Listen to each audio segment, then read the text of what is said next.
শীতের দিনে সুন্দর একটি সকাল দিয়ে শুরু করলাম। সকলকে গুড মর্নিং। নার্সিং হোমে ফায়ার ব্রিগেড থেকে 6 মাস অন্তর অন্তর ট্রেনিং, আর রয়েছে বেঁচে যাওয়া চিকেন দিয়ে অতি সহজেই রাত্রেবেলা বানিয়ে নিলাম বিরিয়ানি, আর বাচ্চার মুখে হাসি ফোটানো সবটা জুড়ে রইল আজকের এই ভিডিওতে। Welcome back to my channel লিপি সিম্পল ব্লগ। সকলে কেমন আছো? নিশ্চয়ই ভালো আছো, আর আমিও কিন্তু ভালো আছি। তো বাড়ির আশিবাসী কাজকর্ম সেরে প্রত্যেক দিনের মতো কর্মস্থলে বেরিয়ে পড়ছি। তো স্নান করার পর কাপড়গুলো মেলতে সুযোগই পাইনি। রান্না বান্না কাজকর্ম অনেকটাই করতে হয়, তাই অনেকটাই দেরি হয়ে যায়। তো ডিউটি বেরোনোর সময় কাপড়গুলো এখন মেলে দিচ্ছি, আর আসার সময় শুকিয়ে যাবে, তখন তুলে নেব। তো এইভাবেই আমার চলে আর কি।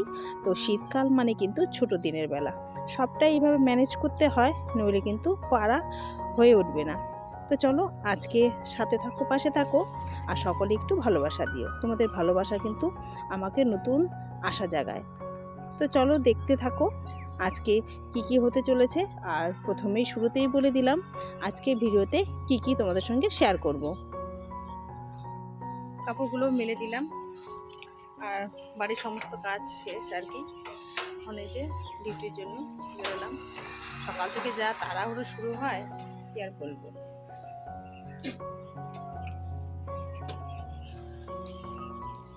চলো যাওয়া যাক আর কি, যাই।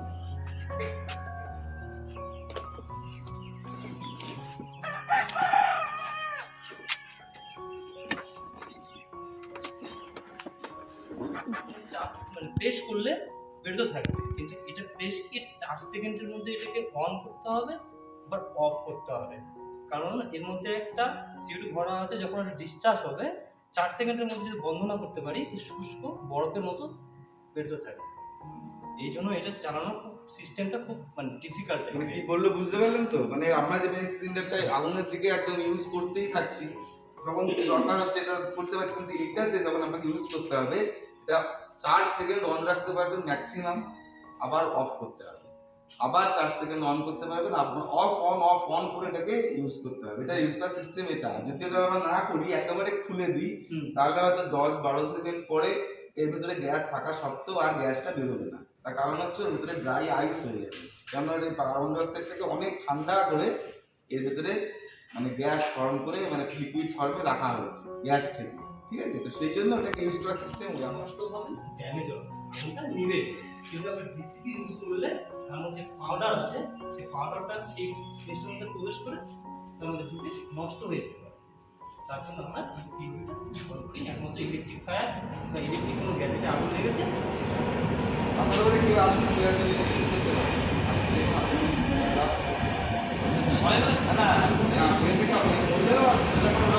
ছেলেরা ইউজ করবে, মেয়েদেরকে ইউজ করতে হবে। প্রথমে আর একটা কথা বলি, সেটা হচ্ছে ফায়ার এক্সটিংগুইশার চালানোর ব্যবহার করার একটা নিয়ম আছে, সেটাকে কি বলে পাস। ঠিক আছে, প্রথমে আপনাকে পাস বলতে আপনাকে একটু স্কুল দেয় কি N the fire, squeeze the liver, side and side. প্রশ্নটা হচ্ছে আপনাকে ফায়ার আগুনটা যেখানে আছে, যে জায়গাটা ধরেছে সেই জায়গাটা এইম করে নিয়ে জাস্ট অন করতে হবে। আপনি জাস্ট এখানে কোনো জায়গায় ফায়ারটা ধরে সেখানে নির্দিষ্ট ঠিকানা না করে আপনি জাস্ট খালি ঘুরাচ্ছেন আর বন্ধ করছেন, তাহলে কিন্তু আগুনটা দেখবে না। আগুনটা ধরেন এখানে ধরেছে, তা আপনাকে এইম করে নিতে হবে। এইম করে নেওয়ার পর অন করলেন।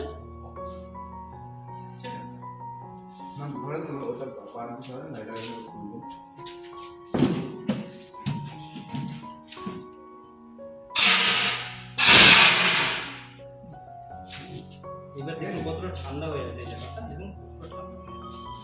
সেই জন্য এর আগেও কিন্তু ফায়ার ব্রিগেড থেকে সুন্দর ট্রেনিং দিয়েছিল, সেটা কিন্তু আমি ক্যামেরা বন্দি করেছি, সেটা কিন্তু ভিডিওতে দেওয়া আছে। তোমরা যদি দেখতে চাও তাহলে কিন্তু আমার পুরনো দিনের ভিডিওগুলোর মধ্যে পেয়ে যাবে। তো তো 6 মাস অন্তর অন্তর আবার যেহেতু ট্রেনিং দেওয়া আছে, তো আমি না সেদিন খুবই ব্যস্ত ছিলাম, ব্যস্ততার মাঝে সম্পূর্ণটা তুলতে পারিনি। আর যতটুকু তুলেছি তোমাদের সঙ্গে শেয়ার করলাম। আর খুব সুন্দর হচ্ছে ট্রেনিং হচ্ছে 6 মাস অন্তর অন্তর, সবাইকে কিন্তু হাতে মানে শিখিয়ে দিচ্ছে কিভাবে কি করতে হয়। তো যতটুকু সুযোগ পেয়েছি, আমার অন্যান্য কাজ ছিল, খুবই ব্যস্ত ছিলাম, তাই সবাই ডাকছিল, তাই একটু এসেছিলাম, দাঁড়িয়েছিলাম আর একটু ভিডিও করেছিলাম, তাই তোমাদের সঙ্গে শেয়ার করতে পারছি, নইলে কিন্তু একদমই আমি করতে পারতাম না। আর ডিউটিতে এসে এত সুন্দর হচ্ছে দৃশ্য, এত সুন্দর ট্রেনিং, সেটা তোমাদের সঙ্গে শেয়ার না করে থাকতে পারি বলো তো? তাই তারপর ওই যে বাড়িতে গিয়ে চলো দেখা হচ্ছে তোমাদের সঙ্গে। ওই যে তোমাদের সঙ্গে দুপুরবেলা শেয়ার করেছিলাম ওখানে ট্রেনিংয়ের ভিডিও। আর জানো তো, তারপরে আর কোনো ভিডিও ক্লিক করিনি, একেবারে ছেলের যেহেতু এক্সাম চলছে, তাই হচ্ছে সন্ধেবেলা ওকে পড়াতে বসিয়েছি, এসে একটু চা করে নিলাম আর সাথে একটু পাঁপড় ভাজা। আর দেখো না, বাবু খাচ্ছে আর ক্যামেরার দিকে তাকিয়ে রয়েছে, ও তো এমনিতেই আসতে চায় না। তো ভিডিওটা একটু চালিয়েছিলাম, যেহেতু সারাদিন আর কোনো ভিডিও করিনি। আর ভাবছি কি রান্না করব, দুপুরবেলা না চিকেন রয়েছে, তো ভাবছি সেটা দিয়ে কিছু বুদ্ধি করে নিতে হবে। আর বাবু এদিকে বায়না করছে মিমি বিরিয়ানি খাবো, তো ও কিন্তু বাড়ির বিরিয়ানি মানে বানিয়ে দেই, সেটাই খেতে বেশি ভালোবাসে। আর পড়াশোনাও করছে, এক্সামও আছে, তো ভাবছি না, ওর মুড ঠিক করার জন্য ও যেটা চাইছে সেটাই একটু করে দেব। তো মাথার মধ্যে কিন্তু ওদিকেও মানে বুদ্ধি করছি কী থেকে কী করা যায়। আর ওকে হচ্ছে সন্ধেবেলা পড়াতে বসাচ্ছি। আর জানোই তো, প্রধান শিক্ষক সত্যি কথা বলতে বাচ্চাদের মা ছাড়া তো কিছুই হবে না। মারা যদি পড়াশোনা নিয়ে না বসে এক্সামের সময়, তাহলে কিন্তু খুবই মুশকিল। তাই আমি কিন্তু অন্য সময় পাই কি না পাই, এক্সামের সময় কিন্তু ওকে নিয়ে বসতেই হয়। অন্যান্য সময় যখনই সুযোগ পাই ওকে নিয়ে বসি, যত রাতেই হোক না কেন। তো তারপর চলে গেলাম রান্নাঘরে। চলো, দুপুরবেলা মাংস করেছিলাম, এই পরিমাণে আছে মাংস। তো এই বেঁচে যাওয়া মাংস দিয়ে চলো আজ কি বানাই বুদ্ধি করে। তো এখানে দেখো পেঁয়াজ কেটে নিয়েছি, বুদ্ধি থাকলে সব উপায় হয় বলো বন্ধুরা। তো মাংস এখন আর কেউ খেতে চাইছে না, দুবেলা সকালবেলাও খেয়েছে, দুপুরবেলাও খেয়েছে, অনেকটা পরিমাণে আছে। যেহেতু আমার ডিউটির জন্য তাড়াহুড়ো করে বেরিয়ে যাচ্ছে আর কি, বেশি করে করেছি, তাই এই বেঁচে যাওয়া মাংস দিয়ে এখন শর্টকাট বিরিয়ানি বানাবো। তো চলো, আর এই ভাতের মধ্যেই দেখো আলু দিয়ে দিয়েছি, শর্টকাট বুদ্ধি করে হবে ভাতটা। এই কিছুক্ষণ আগে বসালাম, হয়নি এখনও। এইভাবে বুদ্ধি করে শর্টকাট বাড়িতেই বিরিয়ানি করে। এদিকে ভাত বসিয়ে দিয়েছি, আর এদিকে বসিয়ে দিয়েছি কড়াই, এটা বেরেস্তা ভেজে নেব। চলো করতে থাকি, পরে ফিরে আসছি। তেলটা মোটামুটি গরম হয়ে গেছে, বেরেস্তাগুলো ভেজে নিই।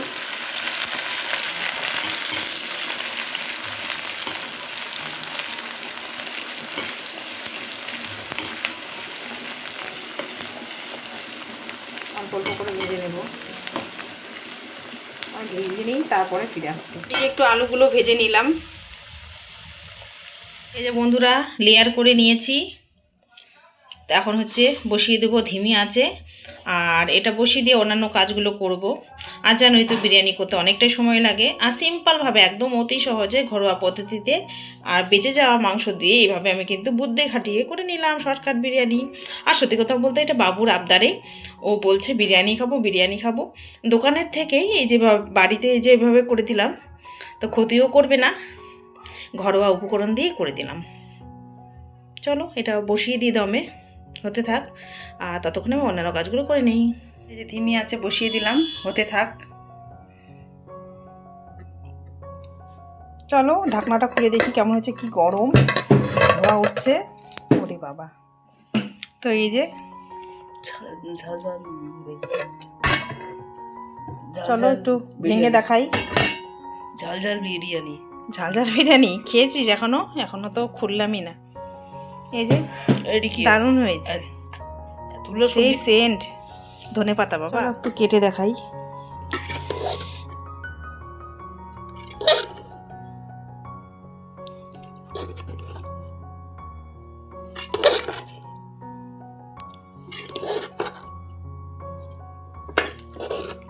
চলো একটা প্লেটে সার্ভ করি। তো এই যে আমার বিরিয়ানি, চলো বিরিয়ানিটা নামিয়ে নিই। কাটা হচ্ছে,